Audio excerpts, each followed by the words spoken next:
오늘 하나님께서 우리에게 주시는 말씀은 디모데전서 1장 12절에서 20절입니다.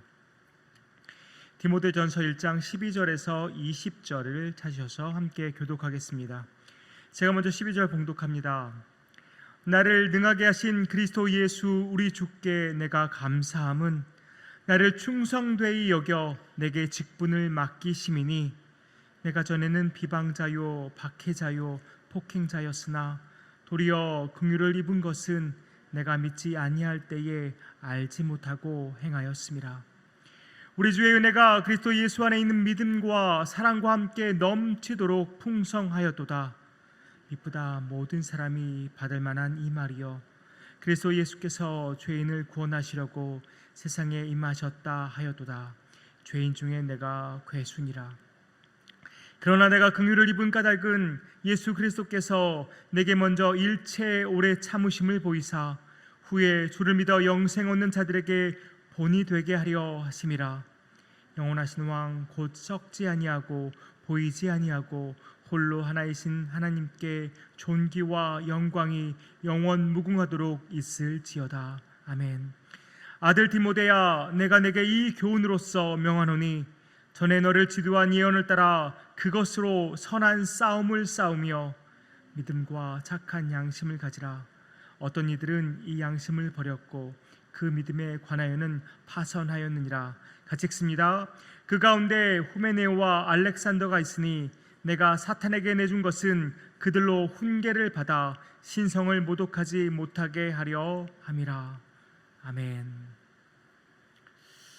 어제 본문에서는 바울이 지금 디모데가 사역하고 있는 에베소 지역에 가짜 진리를 가르치고 있는 거짓 교사들이 있음을 지적하면서 경각심을 불러일으켰습니다. 그런데 오늘 본문에서는 바울이 자기의 개인적인 이야기를 꺼냅니다. 아마도 거짓 복음을 전하는 거짓 교사와 자기 자신을 대조하려는 목적인 것 같습니다. 바울은 12절을 감사로 시작합니다. 무엇을 감사하고 있습니까? 우리말 성경이 이 구절을 아주 잘 살린 것 같아서 제가 한번 읽어드리겠습니다. 나는 내게 능력을 주신 그리스도 예수 우리 주께 감사드린다. 이는 주께서 나를 믿고 내게 직분을 맡겨주셨기 때문이다. 바울은 자기에게 능력을 주신 예수 그리스도 주께 감사하고 있습니다. 왜냐하면 자기에게 직분을 맡겨주셨기 때문이죠. 개역개정에서는 충성되이 여겨 맡겨주셨다고 번역하고 있는데 자칫 이것이 바울이 이미 너무나도 믿음직스러운 사람이었기 때문에 맡겨주셨다는 뉘앙스가 좀 비치는 것 같아서 그것보다는 예수께서 바울이 부족함에도 불구하고 그저 믿고 맡겨주셨다고 번역한 것이 좀 더 나은 것 같습니다. 그래야 13절과도 논리 전개상 좀 맞는 것 같습니다. 13절에 보면 바울은 자기가 전에 어떤 사람이었는지를 아주 솔직하게 털어놓고 있습니다. 어떤 사람이었다고 말합니까? 비방자요, 박해자요, 폭행자였다고 고백하고 있습니다. 비방자의 모습은 사도행전 29장 9절과 11절에서 볼 수 있는데요. 바울은 예수를 아주 악하게 말하려고 무진장 애를 썼던 사람입니다. 거기다가 그리스도를 믿는 제자들에게 예수를 모독하라고 강요했던 사람이기도 합니다. 또 갈라디아서 1장 13절에서 고백한 것처럼 정말 교회를 심하게 박해하고 교회를 완전히 무너뜨리려고 했던 사람이 바로 바울이었습니다. 또한 폭행자의 의미에는 거만함과 불손함이 섞여 있습니다. 그래서 사람들을 모욕하고 창피 주는 일에서 그는 만족감을 얻었던 것이죠. 그야말로 바울은 말과 행동과 생각이 그리스도 예수에 대해서 매우 악했다는 것입니다. 이렇게 자격 없는 나를 주께서 믿고서 직분을 맡겨주셨다고 지금 고백하고 있는 것입니다.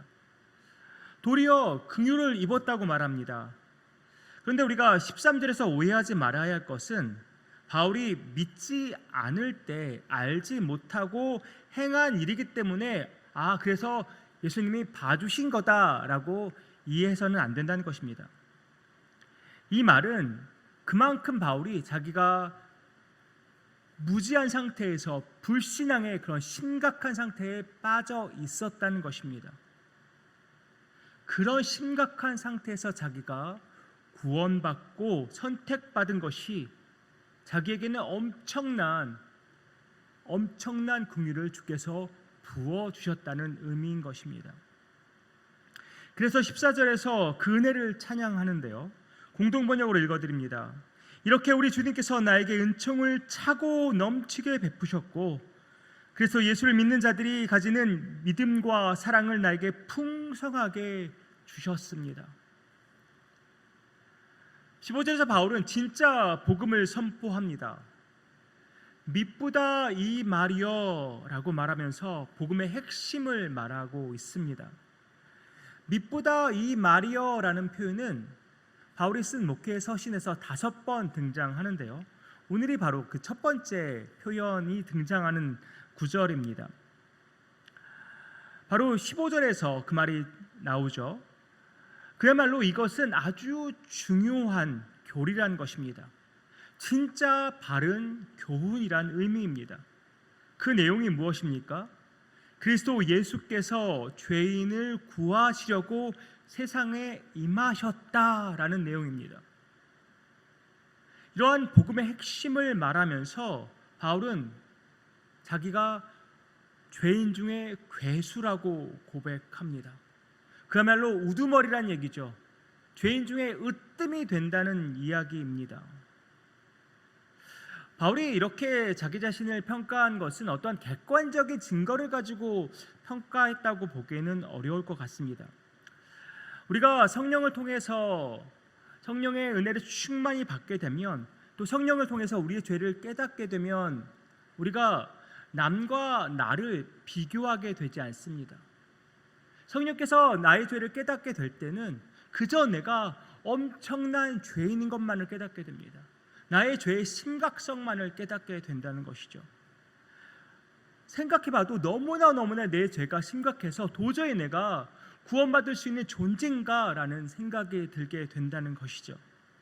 바로 그런 측면에서 바울도 내가 죄인 중에 괴수였다라고 고백하는 것 같습니다. 이어서 16절을 보니까 죄인 중에 괴수인 자기가 긍휼을 입은 까닭이 있다고 말하고 있습니다.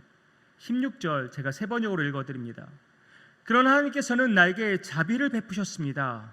그 뜻은 그리스도 예수께서 끝없이 참아주심의 한 사례를 먼저 나에게 드러내 보이심으로써 앞으로 예수를 믿고 영생을 얻으려고 하는 사람들의 본보기로 삼으시려는 것입니다.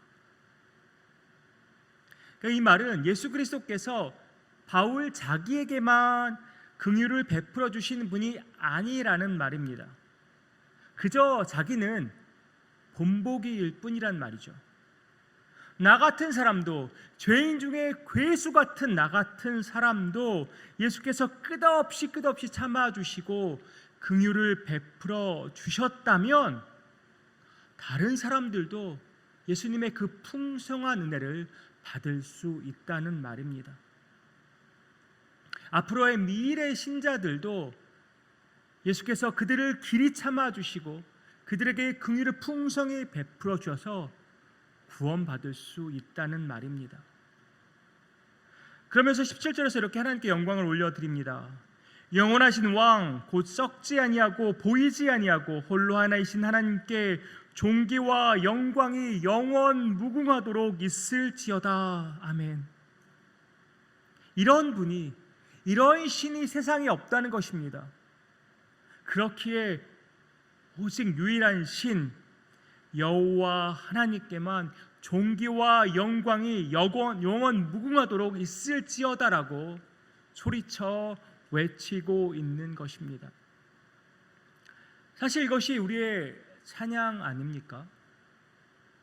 우리 역시 죽어 마땅한 죄인이었는데 예수께서 우리를 참고 또 참아 주셔서 그리고 넘치는 은혜와 긍휼을 우리에게 베풀어 주셔서 우리가 구원받은 것 아니겠습니까? 바울이 고백하는 것처럼 우리도 고백해야 되지 않겠습니까? 나 같은 죄인에게도 예수께서 긍휼을 베풀어서 나를 구원해 주셨습니다. 그러면 이제는 다른 사람에게도 우리가 고백할 수 있어야 하지 않겠습니까? 나도 이렇게 나 같은 죄인에게도 예수께서 구원을 베풀어 주셨다면, 긍휼을 풍성하게 베풀어 주셨다면 여러분에게도 예수께서 참된 은혜, 풍성한 긍휼을 베풀어 주실 것입니다 라고 우리가 고백하며 선포할 수 있어야 하는 것입니다. 진짜 복음에 관한 자기 간증과 확신을 선포한 바울은 이제 디모데에게 당부의 말을 전하고 있습니다. 선한 싸움을 싸워야 한다고 말합니다. 무엇에 따라 그렇게 선한 싸움을 싸우라고 말합니까? 디모데를 지도한 예언을 따라 선한 싸움을 싸우라고 말합니다. 이 예언의 말씀이 무엇인지 정확하게 성경에 나와 있지는 않습니다. 하지만 학자들은 아마 이 예언은 디모데가 사역자로 안수받았을 때 그에게 주어진 말씀이라고 생각합니다. 그 말씀이 무엇인지 정확하게 성경이 말하고 있지는 않지만 그 말씀은 진리인 하나님의 말씀이고 그 진리인 하나님의 말씀에 따라서 선한 싸움을 싸워야 한다고 바울은 디모데에게 당부하고 있는 것입니다. 분명히 이 싸움은 혈과 육에 관한 싸움이 아닙니다. 악한 영에 대한 싸움인 것이죠. 이 선한 싸움을 할 때 필요한 것이 두 가지가 있다고 말합니다. 무엇입니까? 19절에 보니까 믿음과 착한 양심입니다. 믿음은 무엇을 말할까요? 바로 복음입니다. 예수와 하나님에 관한 참된 진리, 순수한 교리와 지식을 분명하게 가지고 있어야 한다는 말입니다. 다시 말해서 하나님의 그 진리의 말씀에 꼭 붙어 살아야 한다는 말입니다. 그래야 거짓 교사들의 그런 거짓 교리에, 그 속임수에 넘어가지 않게 되는 것이죠. 그럼 착한 양심은 무엇일까요? 하나님과 사람들 앞에서 흠잡을 데 없이 살라는 것입니다. 물론 완벽한 삶을 사는 것은 불가능합니다.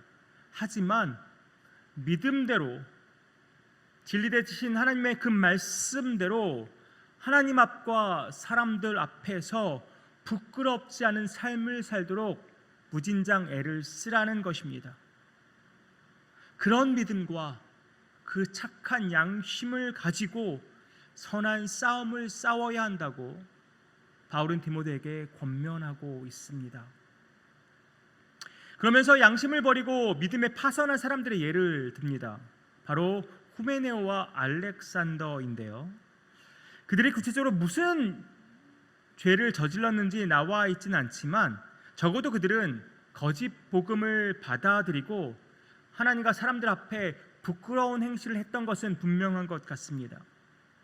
또 바울이 그들이 신성 모독을 하지 못하게 했다는 것을 보면 그 두 사람은 하나님과 그리스도에 대한 잘못된 주장, 거짓 교리를 교회 내에 퍼뜨리면서 신성 모독을 했을 것이라고 우리는 예상해 볼 수 있는 것이죠.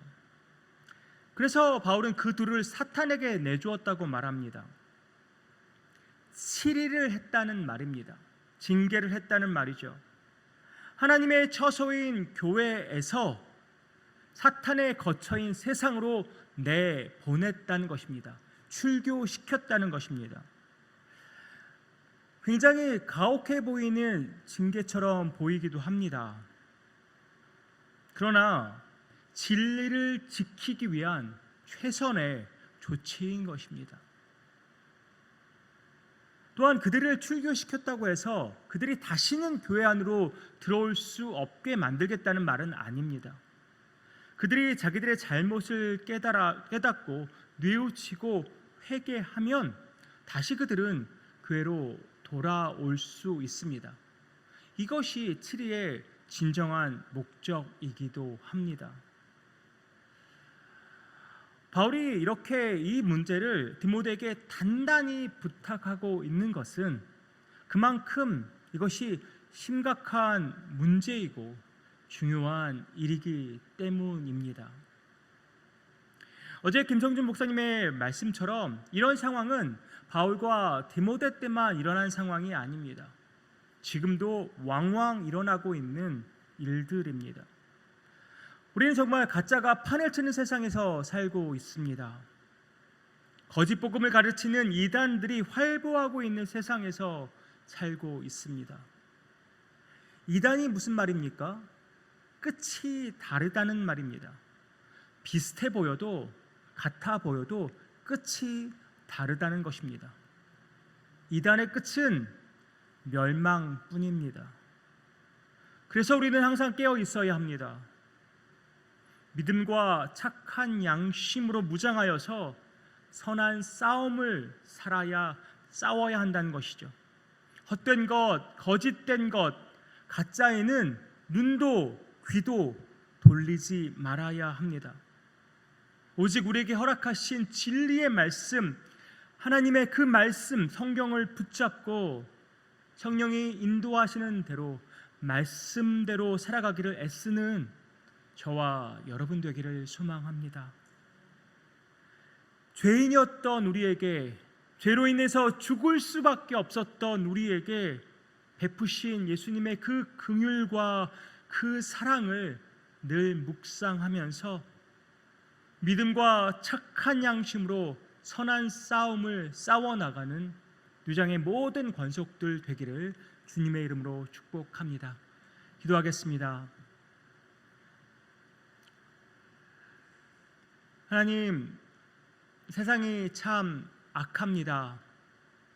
가짜가 판을 치고 이단들이 늘 우리를 현혹합니다. 우리가 온전히 서 있지 않으면 우리는 넘어질 수밖에 없는 그런 혼탁한 세상에서 우리가 살아가고 있습니다. 아버지 하나님, 그렇게 우리는 믿음과 착한 양심으로 무장하여야 합니다. 아버지 하나님, 주의 진리의 말씀으로 또 착한 양심으로 온전히 세워진 우리 모두 되기 원합니다. 주님이 다시 오시는 그날까지 우리는 악한 영들과 선한 싸움을 싸우며 살아야 하는데 성령님 도와주시옵소서. 우리 연약합니다. 하지만 주의 말씀에 힘입어서, 성령의 능력에 힘입어서 우리가 오늘도 믿음과 착한 양심으로 나아갑니다. 주님 함께하여 주시고 오늘도 승리케 하시고 주님이 다시 오신 그날까지 승리의 삶을 살아가는 우리 모두 될 수 있도록 주님 축복하여 주시옵소서. 이 모든 말씀 예수 그리스도의 이름으로 기도하옵나이다. 아멘.